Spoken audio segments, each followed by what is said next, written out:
Recent గా మీరు చేసిన సిరీస్ రేప్డి సోషల్ మీడియా చాలా వైరల్ అవుతుంది. సో దాని గురించి ఏం చెప్తారు? ఆ సిరీస్ గురించి. రేప్డి అనేది నాకు కుమార్ గారు ఫేస్బుక్ లో అప్రోచ్ అయ్యారండి. డైరెక్టర్, ప్రొడ్యూసర్ గారు వాళ్ళ హస్బెండ్. Okay okay. అప్రోచ్ అయ్యి మీ పిక్స్ అవన్నీ చూస్తూ ఉంటానండి. అప్పటికే నేను పిక్స్, ఈ టిక్ టాక్ అందులో ఫుల్ ఫ్లెడ్జ్డ్ గా ఉన్నా. అంటే ఇంకా నాకు ఇంకా కొత్త పిచ్చోడికి పొద్దురు కదా అన్నట్టు నా కోతికి దొరికిన కొబ్బరి చిప్ప అది, ఎవడొద్దు నాకు అన్నట్టు దొరికిన ఫోన్ అది. సో ఆ టైం దొరికితే కొట్టేసుకుంటూనే ఉంటా, చూస్తే చూస్తాడు, పోతే పోతాడు కర్మ.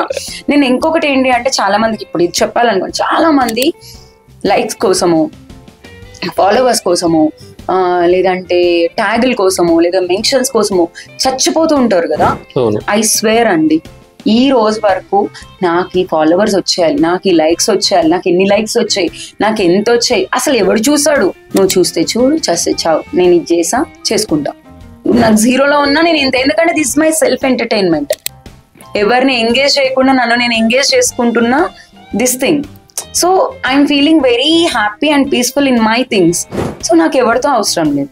చాలా మంది ఇప్పుడు ఫేక్ ఐడీస్ క్రియేట్ అవ్వడానికి one of the reason likes, shares, followers, దీని వల్ల మాత్రమే ఇచ్చేస్తున్నారు. అది ఒక్కటి.